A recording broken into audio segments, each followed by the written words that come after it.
What if a single act of disrespect could bring one of the busiest airports in the country to a grinding halt? What if a TSA officer, in a moment of arrogance, targeted the wrong woman? This isn't just a story about a lost Bible. It's about a woman of unshakable faith, a man who abused his power, and a single phone call that triggered a full-blown federal investigation. Get ready, because you're about to hear the story of how Dr. Imani Washington, armed with nothing but her convictions and a hidden knowledge of the system, brought an entire airport terminal to its knees and delivered a lesson in karma that one man would never forget. The fluorescent lights of the airport terminal hummed a monotonous tune, a sound that usually blended into the background noise of rolling suitcases and final boarding calls. But for Dr. Imani Washington, the hum was a dissonant chord in an already tense symphony. She was a woman who found solace in quiet contemplation, a theologian whose life's work was to unravel the intricate tapestry of faith and ethics. The chaos of a major airport was a stark contrast to her world of hushed libraries and earnest lecture halls. She was on her way to Chicago for the annual American Academy of Religion conference, where she was scheduled to deliver the keynote address. The invitation had been a tremendous honor, the culmination of years of dedicated research and writing. Her speech, titled "The Unbreakable Spirit Faith as a Shield in a Secular World," felt more relevant than ever in today's fractured society. Imani, a woman in her late 40s with a regal posture and a face that radiated both intelligence and kindness, adjusted the strap of her leather tote bag on her shoulder. Her attire was simple yet elegant, a tailored navy blue blazer over a crisp white blouse and comfortable trousers. Her hair was styled in intricate braids that cascaded down her back, a crown of her heritage that she wore with pride. She had arrived at the airport with ample time to spare, a habit ingrained in her by her late grandmother, a woman who believed that punctuality is a virtue that shows respect for others' time. But even her grandmother's wisdom couldn't have prepared her for the security line that snaked its way through the terminal like a sluggish serpent. As she finally approached the front of the line, she noticed him.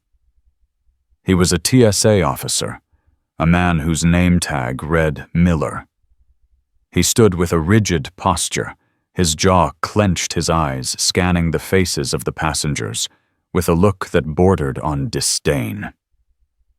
He was a man who seemed to relish the small measure of authority his uniform afforded him, a petty tyrant in a kingdom of metal detectors and X-ray machines. Imani watched as he barked orders at an elderly couple, his voice sharp and impatient. He made the frail old man remove his shoes twice, claiming he hadn't done it properly the first time. The man's wife looked on her face a mask of anxiety. Imani's heart ached for them. She had always believed that a little kindness went a long way, especially in a stressful environment like an airport. When it was her turn, she offered Officer Miller a polite smile. "Good morning," she said, her voice calm and clear. Miller's eyes, a cold, pale blue, flickered over her from her braided hair to her sensible shoes. He didn't return her greeting. Instead, he grunted and gestured towards the plastic bins. Laptops out, shoes off, all liquids in a clear bag. Imani complied without a word, her movements graceful and efficient. She had traveled enough to know the drill. She placed her laptop in one bin, her shoes and blazer in another. In a third bin, she carefully placed her tote bag. Inside the bag, nestled among her books and papers, was her most prized possession, her grandmother's Bible. It was an old, well-worn book, its leather cover softened with age and use. The pages were thin and delicate, filled with her grandmother's spidery handwriting in the margins, notes, prayers, and reflections from a lifetime of faith. The Bible was more than just a book to Imani. It was a tangible link to the woman who had raised her, a source of strength and comfort that she carried with her everywhere. As her belongings slid along the conveyor belt and disappeared into the X-ray machine, Imani walked through the metal detector. It remained silent. She was about to collect her things when Officer Miller's voice cut through the air. "Ma'am, I'm going to need to search your bag." Imani turned to him. "Is there a problem, officer?" "We'll see," he said, his tone suggesting that he had already decided there was a problem. He pulled her tote bag from the conveyor belt and carried it over to a stainless steel table. Another TSA officer, a younger man with a less severe expression, watched them from a distance. Miller snapped on a pair of blue latex gloves with a sharp, aggressive sound. He began to rummage through her bag, his movements rough and careless. He pulled out her books, her notebooks, her wallet, and her phone, placing them on the table with a clatter. Imani stood by silently, her hands clasped in front of her. She refused to let her frustration show. She knew that any display of anger would only escalate the situation. She had lectured on the importance of maintaining one's composure in the face of adversity, and now she was being called upon to practice what she preached. Then Miller's hand closed around the Bible. He pulled it out of the bag and held it up as if it were a piece of contaminated evidence. "What's this?" he sneered, a small, cruel smile playing on his lips. "It's my Bible," Imani replied, her voice still even though a knot of unease was tightening in her stomach. "It was my grandmother's." Miller chuckled, a dry, humorless sound. "A Bible," he said, his voice laced with mock surprise. "You people and your Bibles." The words hung in the air, thick with a venomous undertone that went far beyond a simple security check. Imani felt a chill run down her spine. This was no longer about safety. It was about something uglier, something deeply personal. "Sir," she said, her voice now tinged with a steely resolve, "I would appreciate it if you would treat my property with respect." Miller's eyes narrowed. He seemed to take her calm demeanor as a challenge. He opened the Bible, his gloved fingers fumbling with the delicate pages. He flipped through them carelessly, his thumbs creasing the thin paper. "Looking for something in here," he taunted. "A little divine intervention to get you through security faster." Imani's jaw tightened. She could feel the eyes of the other passengers on her. Some looked away uncomfortable.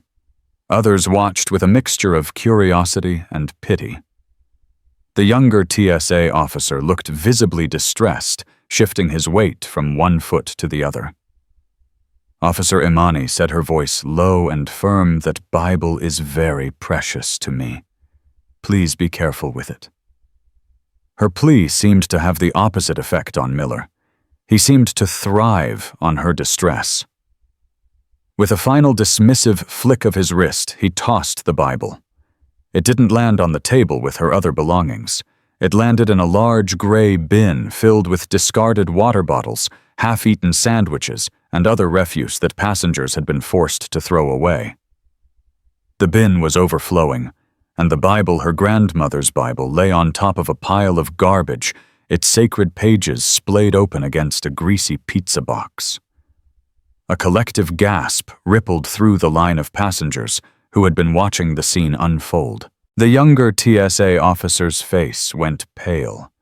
For a long moment, Imani just stared at the bin. The humming of the fluorescent lights seemed to roar in her ears. The world around her faded into a blur. All she could see was her grandmother's Bible, desecrated, lying amidst the filth. Something inside her, a carefully constructed wall of patience and composure, began to crumble. But it wasn't anger that flooded her veins. It was a cold, clear, and unyielding resolve. Officer Miller watched her, a triumphant smirk on his face. He had finally gotten a reaction. He had broken her, or so he thought. Imani slowly raised her head, her eyes locking onto his. The warmth and kindness that had been there before were gone, replaced by an intensity that made him take an involuntary step back.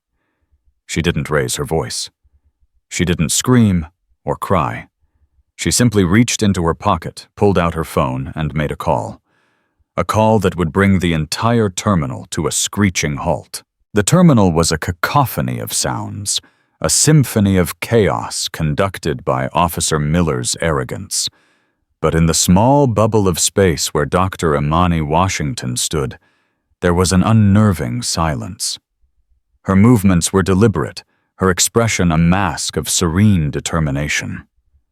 The world around her seemed to slow down as she navigated her phone's contact list. Her thumb hovered over a name that was not a friend or family member. It was a contact she had saved for a very specific, and she had hoped, a never-to-be-used occasion. The name on the screen simply read DHS, Office of Professional Responsibility. Imani had been invited to serve on a civilian oversight committee for the Department of Homeland Security a few years prior. The committee's mandate was to review and advise on policies related to civil rights and civil liberties. It was a role she took very seriously, and it had given her a unique insight into the inner workings of the vast and powerful agency. She knew the protocols. She knew the trigger words. And she knew exactly who to call when a line was not just crossed, but obliterated. She pressed the call button. The phone rang only once before a crisp professional voice answered. Office of Professional Responsibility. This is Agent Connolly. Imani's voice was calm, almost unnervingly so. Good morning, Agent Connolly. My name is Dr. Imani Washington. I am at the main terminal of the International Airport at the TSA security checkpoint for Concourse B. She paused, letting her words sink in. She could feel Officer Miller's smirk faltering. He was beginning to realize that this was not the usual tearful complaint he might have expected. I am a member of the DHS Civilian Oversight Committee for Civil Rights and Civil Liberties, Imani continued, her voice resonating with an authority that had nothing to do with volume. I need to report a critical incident in progress. The use of the phrase critical incident was a key. It was a term that bypassed the usual bureaucratic channels and triggered an immediate high-level response. Agent Connolly's voice on the other end of the line sharpened. Dr. Washington, please state the nature of the incident. I am currently witnessing a significant and immediate threat to national security. Imani stated her words, chosen with surgical precision. A murmur went through the crowd of onlookers. Officer Miller's face, which had been a canvas of smug satisfaction, was now a portrait of confusion and dawning fear. He took a step towards her, his hand reaching out as if to take her phone. Ma'am, what do you think you're doing? He blustered, his voice losing its earlier edge. Imani held up a single elegant hand, a silent command for him to stop. She didn't even look at him. Her entire focus was on the phone call. The threat, she continued, her voice unwavering, is an unstable and compromised TSA officer who is exhibiting erratic and aggressive behavior. He is creating a public disturbance, deliberately targeting and harassing a passenger based on their race and religion, and has desecrated a sacred religious text, creating a volatile and unpredictable situation. She then delivered the final calculated blow. Given his current state of agitation and his position of authority, with access to secure areas of the airport, I cannot, in good conscience, rule out the possibility that he himself poses a direct threat to the safety of this terminal and the aircraft within it. His behavior suggests a level of instability that could be exploited by those with malicious intent, or that he himself could be the source of such intent. She had not accused him of terrorism. She had, however, painted a picture of a man so unstable that he was a security liability. In the post-9/11 world, these were words that could not be ignored. On the other end of the line, Agent Connolly was no doubt following a strict protocol. He would have already initiated a silent alert, dispatching a team to her location.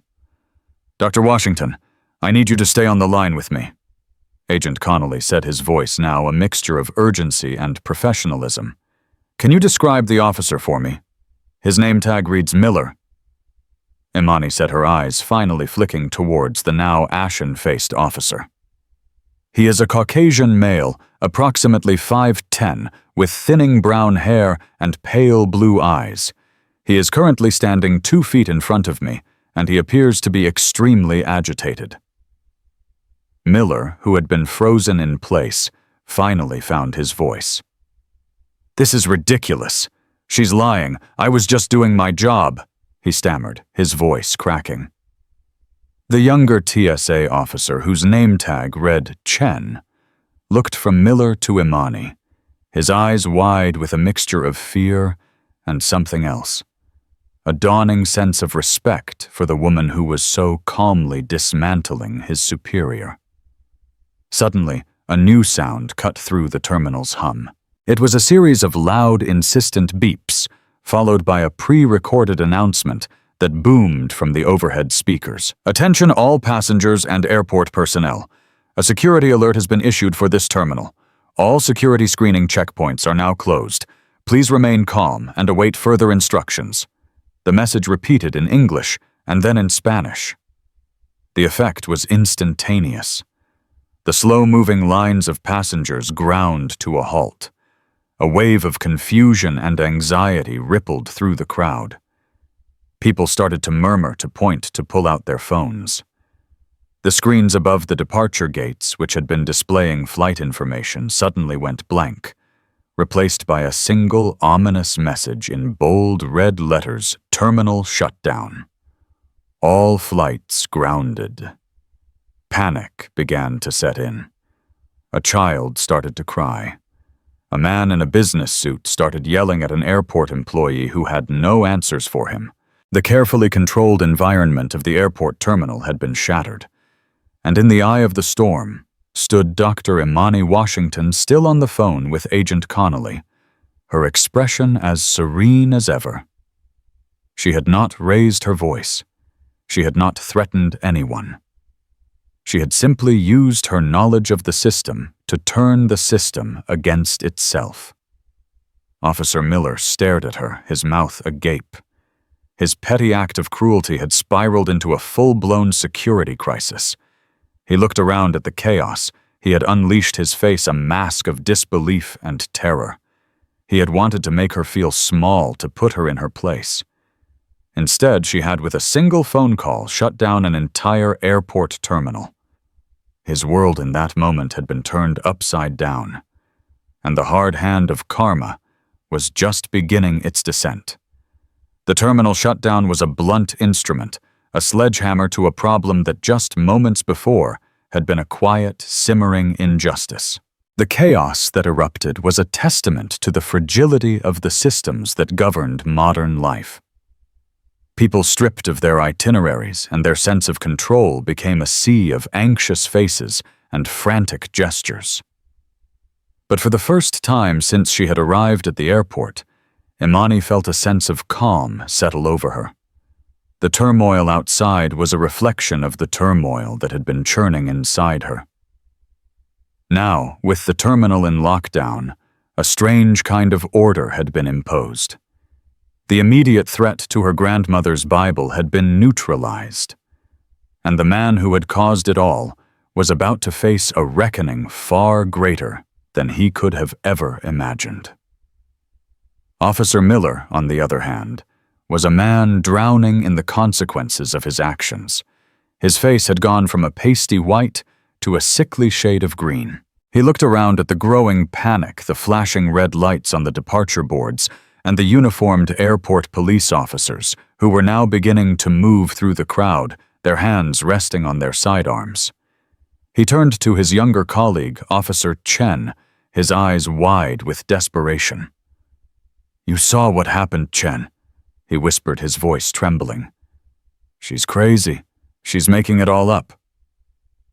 Chen, however, simply looked at him, his expression unreadable. He had always been intimidated by Miller by his abrasive personality and his casual cruelty. But in that moment, seeing the fear in Miller's eyes and the unyielding strength in Imani's, something shifted within him. He took a small step away from Miller, a subtle but significant act of disassociation. Imani was still on the phone with Agent Connolly. "Dr. Washington, a team is en route to your location. They are DHS agents, not airport police. They will identify themselves to you.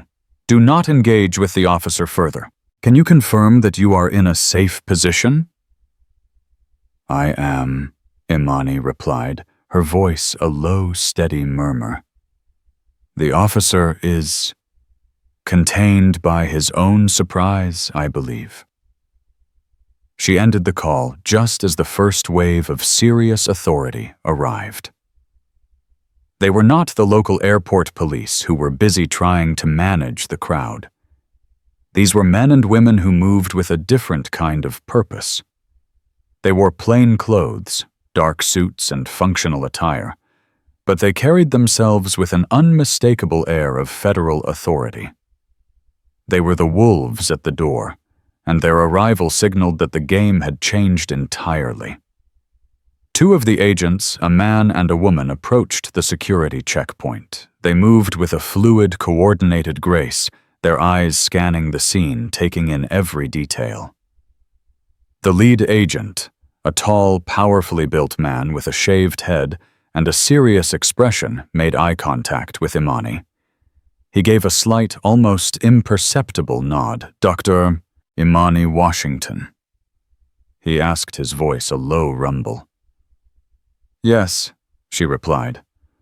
"I'm Special Agent Kincaid, Department of Homeland Security," he said, flashing his credentials. "My partner, Agent Rossi. We're here to assist you. Could you come with us, please? We have a private room where we can take your statement." He spoke to her with a respect that stood in stark contrast to Miller's earlier insolence. He did not ask her to prove her identity or question her account. He treated her as what she was, a credible witness, and in their eyes, a valuable asset. Two other agents approached Officer Miller. They didn't speak to him at first. They simply stood on either side of him, their presence a silent, imposing cage. Miller, who just a short while ago had been the one wielding power, now found himself powerless, a fly caught in a web he had spun himself. "What is this?" he stammered, looking from one agent to the other. "I haven't done anything wrong. I'm a TSA officer." Agent Kincaid turned his head slightly, his gaze falling on Miller for the first time. His eyes were cold and analytical. "You are being detained pending an investigation into a potential security breach and misconduct," he said, his voice flat and devoid of emotion. "You will be escorted to a secure location for questioning. You have the right to remain silent. I suggest you exercise it." The words, "You have the right to remain silent," hung in the air, a death knell for Miller's career. He was no longer an officer of the law. He was a suspect. As Agents Kincaid and Rossi escorted Imani away from the chaotic scene, she looked back once. She saw the two other agents leading a pale, trembling Miller away in the opposite direction. She saw Officer Chen talking to another agent, his hands gesturing as he recounted what he had seen. And she saw her grandmother's Bible still lying in the trash bin. A pang of sadness and anger shot through her. Agent Rossi, a sharp-eyed woman with a compassionate face, noticed her glance. "Don't worry, Dr. Washington," she said gently. "We'll secure your property. It will be treated as evidence." The word evidence was a strange one to associate with her grandmother's Bible, but Imani understood. The Bible was no longer just a sacred book. It was the physical proof of Miller's transgression, the silent witness to his act of desecration. They led her through a series of corridors and key-carded doors far from the noise and chaos of the public areas. The airport, she realized, was a city unto itself, with its own hidden geography of tunnels and secret passages. They finally arrived at a small, windowless room, furnished with a simple table and a few chairs. It was a sterile, impersonal space designed for interrogations and debriefings.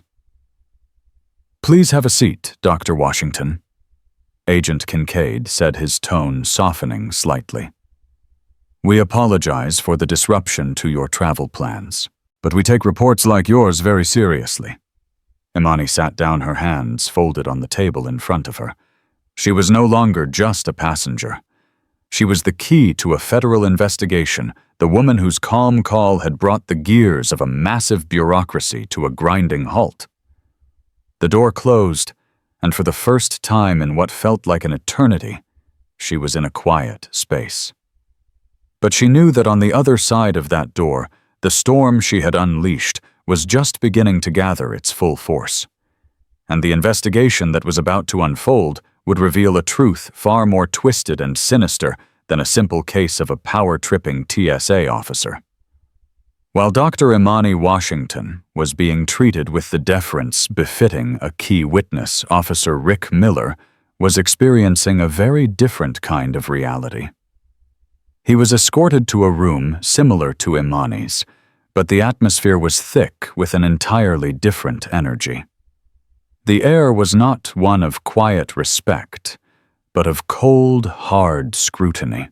The two agents who had detained him, a man named Henderson and a woman named Garcia, sat opposite him at the table. They didn't speak for a long time. They simply looked at him, their gazes unwavering, their expressions unreadable. The silence was a weapon, and Miller, who was used to being the one in control, found himself crumbling under its weight. "Look, this is all a big misunderstanding," he finally blurted out, his voice a desperate squeak. "That woman, she was being difficult. I was just following procedure." Agent Henderson, a man with a perpetually unimpressed look on his face, finally spoke. His voice was a low, gravelly drawl. "Procedure, Mr. Miller. Is it TSA procedure to mock a passenger's religious beliefs? Is it procedure to throw their personal property in the trash?" "I didn't mock her," Miller protested, his face flushing. I was just making a comment." "And the Bible, it fell. It was an accident." And Agent Garcia, who had been silently taking notes, looked up. "An accident," she repeated, her voice sharp and precise. "We have a sworn statement from another TSA officer, a Mr. Chen, who states that he witnessed you deliberately and forcefully toss the Bible into the refuse bin. He also states that he heard you make several derogatory remarks about the passenger's faith." Miller's blood ran cold. Chen. He had always thought of Chen as a weak, timid kid, someone he could easily intimidate. He had never imagined that the boy would have the guts to betray him. "Chen he's just a kid," Miller stammered. "He's probably just scared. He doesn't know what he's saying." "Oh, I think he knows exactly what he's saying," Henderson said, leaning forward slightly. "And we have something else, Mr. Miller. Something that makes this situation far more serious than a simple case of misconduct." He slid a file across the table. It was a thin file, but its contents were explosive. Miller's name was on the tab.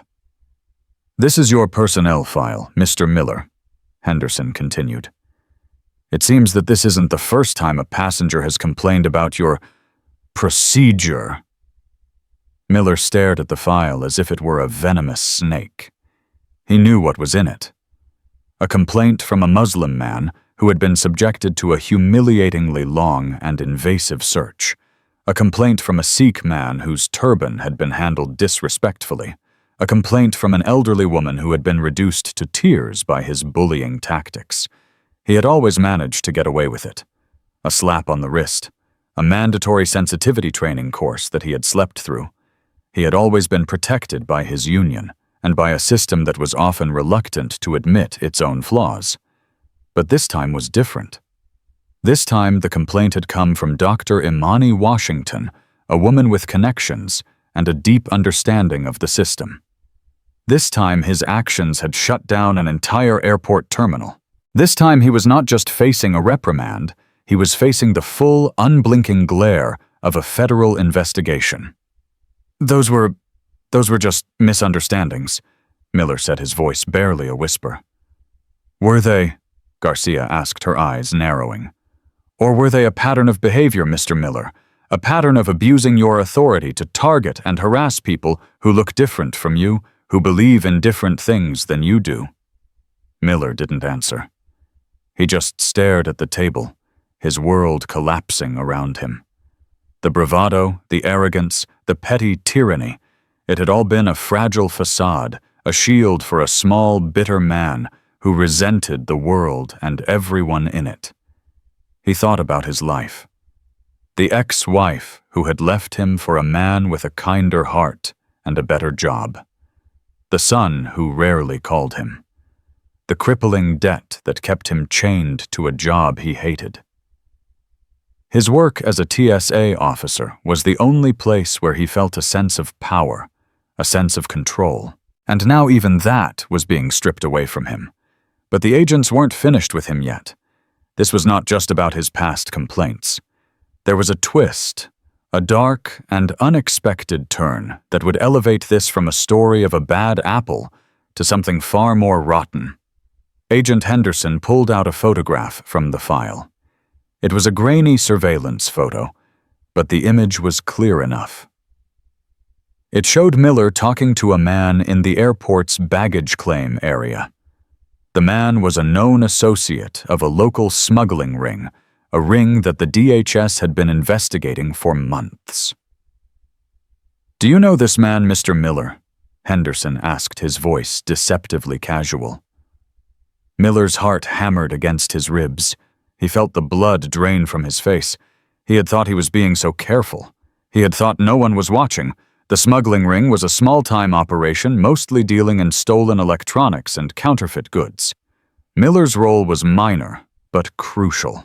He would occasionally turn a blind eye to a specific piece of luggage, ensuring it passed through security without being scanned. In return, he received a small cut of the profits, enough to make his miserable life a little more bearable. His aggressive behavior, his targeting of certain passengers, it wasn't just about his personal prejudices. It was also a smokescreen, a way to create a distraction to make himself look like a tough, no-nonsense officer, while he was in fact a compromised link in the security chain. I don't know who that is." Miller lied, his voice trembling. Henderson sighed a long, weary sound. "Mr. Miller," he said, "we have been watching you for a very long time. We have surveillance footage. We have financial records. We have a witness who is willing to testify against you. Your little game is over." The truth, when it finally hit him, was a physical blow. He had been so caught up in his own petty grievances, in his own small-scale corruption, that he had never seen the bigger picture. He had never realized that he was a pawn in a much larger game. And now he was about to be sacrificed. He thought back to the moment he had tossed Imani's Bible into the trash. It had been such a small, insignificant act of spite, a way to assert his dominance over a woman who had dared to challenge him with her quiet dignity. He had thought he was being powerful, but in reality, he had been nothing more than a fool, a man who had lit a match in a room full of gasoline and was now about to be consumed by the inferno he had created. The hard, unforgiving hand of karma had finally closed its fist around him, and it was squeezing the very life out of him. The shutdown of a major airport terminal is not a small thing. It is a stone tossed into a pond, sending ripples that travel far and wide, disrupting the lives of thousands of people and costing airlines millions of dollars. The story of what was happening at the airport began to leak out first in trickles, then in a flood. Local news channels, hungry for a story, dispatched their reporters to the scene. The initial reports were confused and contradictory. A bomb threat, a terrorist attack, a security breach of unknown origin. The speculation ran rampant, fueled by the anxieties of a post-9/11 world. But then a different narrative began to emerge. A source within the airport, perhaps a disgruntled employee or a passenger with a smartphone, leaked the real reason for the shutdown. It wasn't a bomb. It was a Bible. The story, when it finally broke, was sensational. TSA officers' disrespect for Bible sparks airport lockdown. Black theologians' complaint grounds hundreds of flights. The headlines were a mixture of outrage and disbelief. The court of public opinion convened in the digital realm on social media platforms and online forums. The reactions were a microcosm of the country's deep divisions. Some people were outraged on Imani's behalf. This is what happens when you give small-minded bigots a uniform and a badge, one person tweeted. A black woman's faith is desecrated, and a federal investigation is the least that should happen. Others were skeptical. There has to be more to this story, a commenter on a news website wrote.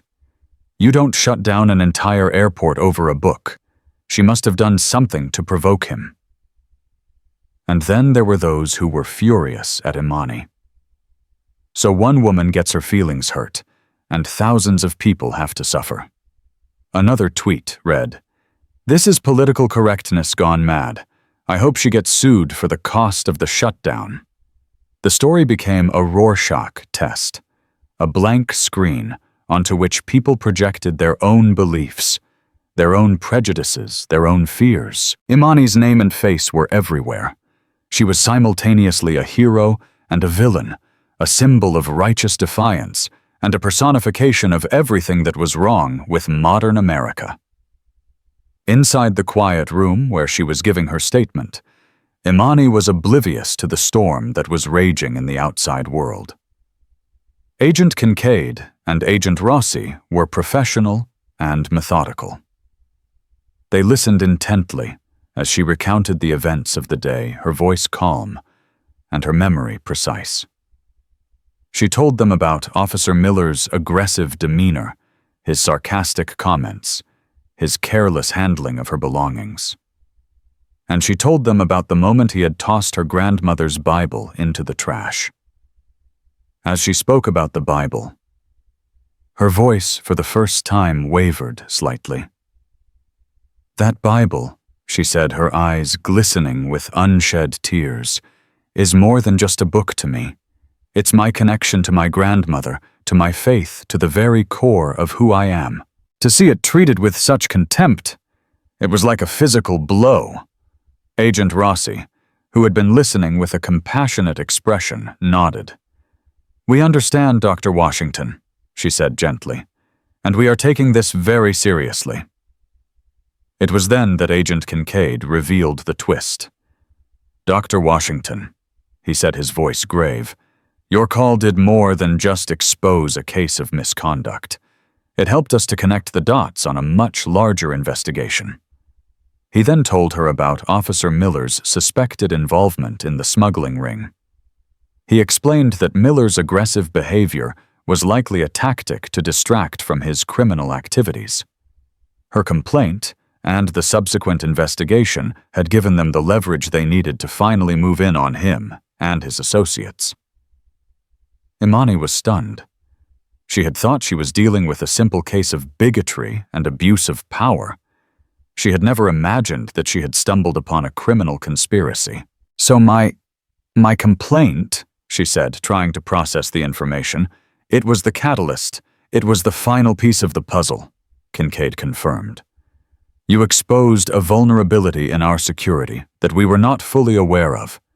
You may have prevented something far worse from happening in the future." The weight of his words settled upon her. Her personal violation, her moment of desecration, had inadvertently led to something much bigger. It was a strange and unsettling thought, a testament to the unpredictable ways in which the universe worked. Meanwhile, the ripples of the shutdown were continuing to spread. The airline she was supposed to be flying with, facing a public relations nightmare, issued a formal apology to Dr. Washington and to all the passengers who had been affected. They offered her a first-class ticket on the next available flight to Chicago, as well as a significant sum of money as compensation for her ordeal. Imani, when she was informed of the offer, accepted the flight, but politely declined the money. Instead, she asked the airline to donate the sum to a non-profit organization that promoted interfaith dialogue and religious tolerance. It was a move that was both gracious and strategic, a way of turning a negative experience into a positive force for change. The conference organizers in Chicago, who had been anxiously awaiting her arrival, were in constant contact with her. They assured her that her keynote address, whenever she was able to deliver it, would be the highlight of the event. The story of what had happened to her had already reached them, and they knew that her speech, now infused with the power of her lived experience, would be more resonant than ever. As the hours passed, the terminal was eventually reopened. The grounded flights began to take off one by one. The chaos slowly subsided, replaced by the familiar rhythm of a busy airport. But something had changed. The incident had left a scar, a reminder of the fault lines that ran just beneath the surface of everyday life. And for one man, Officer Rick Miller, life would never be the same. He was no longer just a man who had lost his job. He was a federal criminal facing a battery of charges that would likely send him to prison for a very long time. And Dr. Imani Washington, the woman at the center of it all, was finally ready to continue her journey. She had faced down a bully, exposed a criminal, and sparked a national conversation. And she had done it all without ever losing her faith in herself, in her convictions, and in the ultimate triumph of justice over intolerance. Her next stop was Chicago, where a packed auditorium was waiting to hear what she had to say. And she had a feeling that her speech was going to be one for the ages. The airport authorities had arranged for Imani to be escorted to her new departure gate. A quiet, professional airline representative, a woman named Sarah, met her outside the debriefing room. Sarah's face was a mixture of apology and awe. "Dr. Washington." Sarah began, her voice soft. "On behalf of the entire airline, I want to offer our most sincere and profound apologies for what you endured today.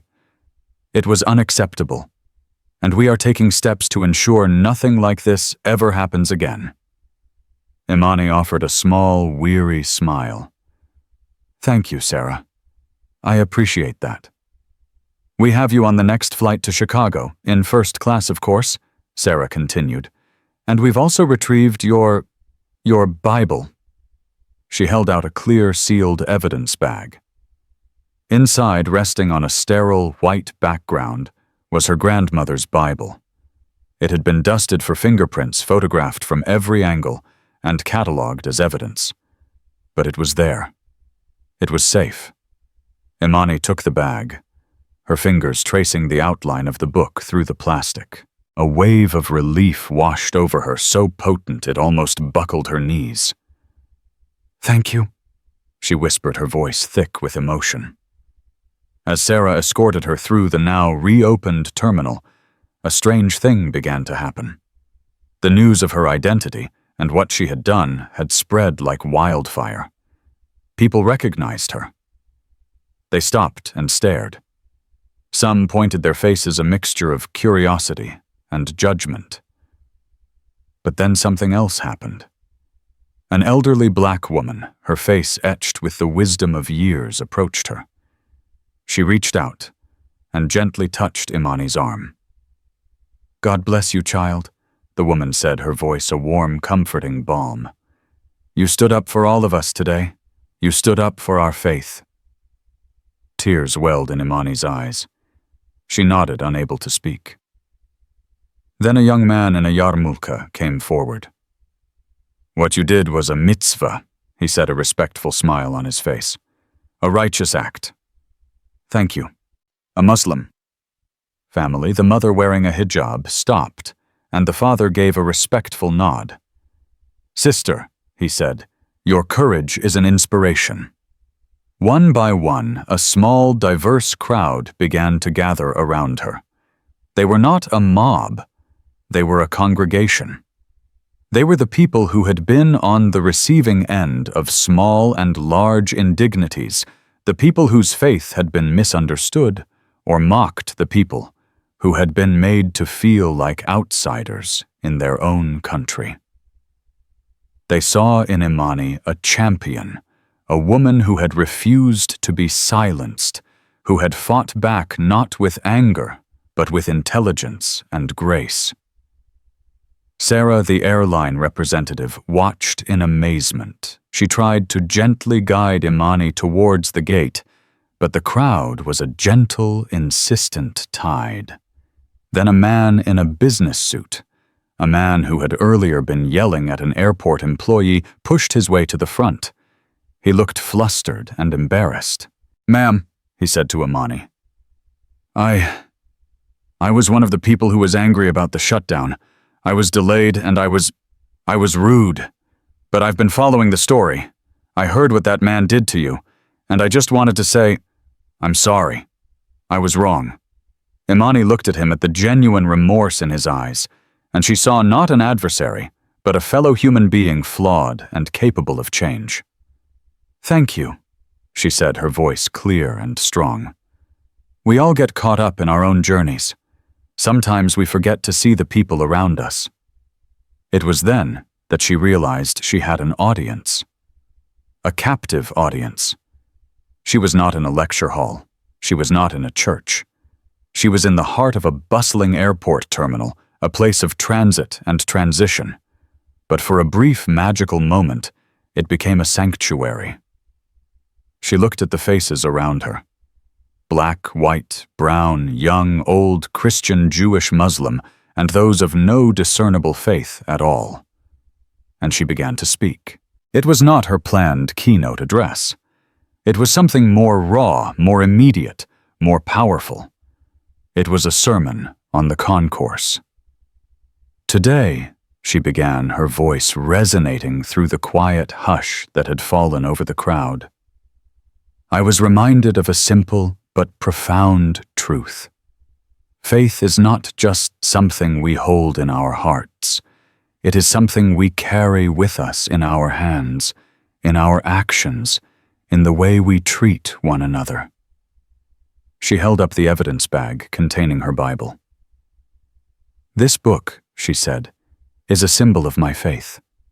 It is a legacy from my grandmother. It is a source of strength and comfort. When it was disrespected, it felt like a part of me was being disrespected. A part of my history. A part of my soul. But what happened today was not just about my Bible. It was about all of our Bibles, all of our Qurans, all of our Torahs, all of our sacred texts and traditions. It was about the right to believe, the right to be different, the right to walk through this world with our heads held high without fear of being diminished or desecrated. Her voice grew stronger, more passionate. The man who did this, she said, he sought to make me feel small. He sought to use his power to intimidate and to humiliate. But he made a grave miscalculation. He underestimated the power of faith. He underestimated the strength of a community that refuses to be broken.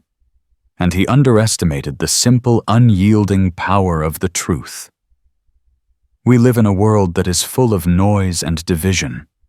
She continued, her gaze sweeping across the faces of her impromptu congregation. We are told to be afraid of each other, to distrust those who are different from us. But look around you. Look at this beautiful, diverse tapestry of humanity. We are not enemies. We are fellow travelers on this journey of life, and we are stronger together than we are apart. Let today be a reminder, she concluded, her voice ringing with a conviction that sent shivers down the spines of those who listened, that we must always stand up for what is right. We must always speak out against injustice, and we must never ever let anyone extinguish the light of our faith, whatever that faith may be. For it is that light that will guide us through the darkness. It is that light that will bind us together. And it is that light that will in the end lead us home. When she finished, there was a moment of profound silence, and then the terminal erupted in applause. It was not the polite applause of a lecture hall. It was a roar of approval, a chorus of amens and hallelujahs, a testament to the power of her words to touch the hearts of a weary and divided world. Sarah, the airline representative, had tears streaming down her face. Even the TSA officers, who were stationed nearby, looked on with expressions of awe and respect. In that moment, Dr. Imani Washington was not just a theologian, she was a prophet. And her sermon on the concourse was a message that would be shared and remembered and retold for years to come. It was a story of how one woman's faith, tested by fire, had emerged not just unbroken, but stronger and more brilliant than ever before. And it was a story that was far from over. Dr. Imani Washington's ordeal at the airport became more than just a news story. It became a parable for our times, a story about the abuse of power, but also about the enduring power of faith, a story about division, but also about the unexpected moments of unity that can blossom in the most unlikely of places. Officer Rick Miller faced the full consequences of his actions, a stark reminder that karma sometimes is not a gentle teacher, but a force of nature. But the real legacy of that day was not in his downfall, but in Imani's rise. Her voice, amplified by the injustice she faced, reached millions, reminding us all to treat each other with dignity, to respect the sacred things we hold dear, and to never ever be afraid to make the call that can change the world. What did you think of Dr. Washington's story? Do you believe in karma? Let us know in the comments below.